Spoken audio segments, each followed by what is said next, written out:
Assalamualaikum warahmatullahi wabarakatuh. Halo teman-teman, kembali lagi dengan aku Cindy Saputri pada mata pelajaran ilmu kelas 10 modul 5 dengan judul Udara dan Air sebagai Sumber Kehidupan.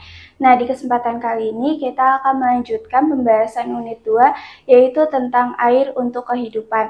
Yuk kita bahas bersama. Siklus hidrologis adalah proses pergerakan air di muka bumi yang melibatkan beberapa tahap. Seperti pada gambar di samping, siklus hidrologis dapat dibedakan menjadi 3 macam, yaitu tahap 1 siklus pendek, yaitu air laut menguap, uap air membentuk awan, kemudian terjadi hujan, dan kembali lagi ke laut. Tahap 2 siklus sedang, yaitu air laut menguap, uap air terbawa angin dan membentuk awan di atas dataran. Hujan jatuh di dataran menjadi air daratan, kemudian melalui sungai, ada juga yang masuk ke danau, kemudian melanjutkan ke laut.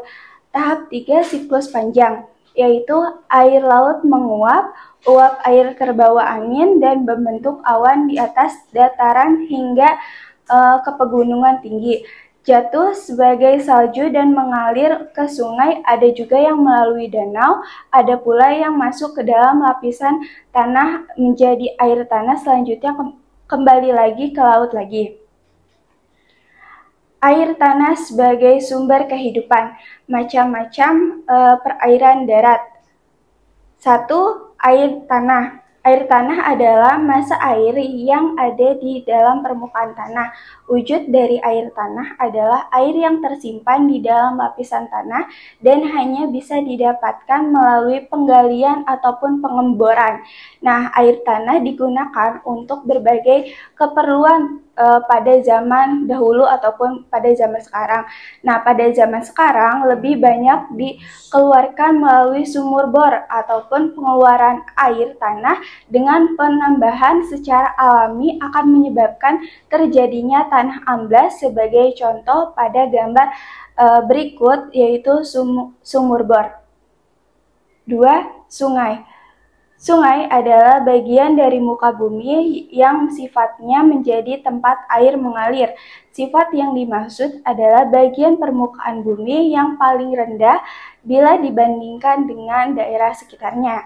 Berdasarkan pada sumber air, sungai dibagi menjadi 3 macam, yaitu sungai hujan, yaitu sebagai sumber air yang berasal dari hujan.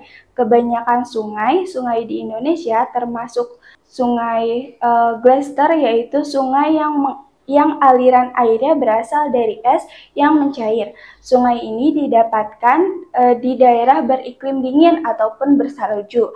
Sungai campuran, yaitu sungai yang airnya berasal dari air hujan dan dari es mencair. Contohnya seperti di Indonesia ada Sungai Digul di Irian Jaya. 3. Danau. Danau adalah suatu cekungan di permukaan bumi yang digenangi air dalam jumlah yang relatif banyak. Air danau berasal dari berbagai macam sumber seperti sungai, air tanah, ataupun hujan. Nah, pengaliran air danau dapat terjadi karena penguapan, pengembasan ke dalam tanah, dan mengalir air secara melalui pengaliran air melalui sungai. Berdasarkan proses terjadinya danau dapat diklasifikasikan ke dalam berbagai macam jenis, yaitu seperti danau vulkanik. Danau vulkanik yaitu danau yang terbentuk di kawah bekas letusan gunung berapi yang terisi oleh air. Contohnya seperti Danau Grati di Jawa Timur, Danau Toba di Sumatera Utara. Danau buatan adalah danau dengan jenis yang sengaja dibuat oleh manusia, misalkan untuk kepentingan irigasi. Danau ini juga sering pula dinamakan waduk atau bendungan, contohnya seperti Waduk Jatiluhur di Jawa Barat. 4. Rawa. Rawa adalah lahan genangan air secara alamiah yang terjadi terus-menerus atau musiman akibat alamiah yang terlambat serta mempunyai ciri-ciri khas seperti fisik, kimiawi, dan biologis. Rawa selalu digenangi air karena kekurangan saluran ataupun letaknya paling rendah.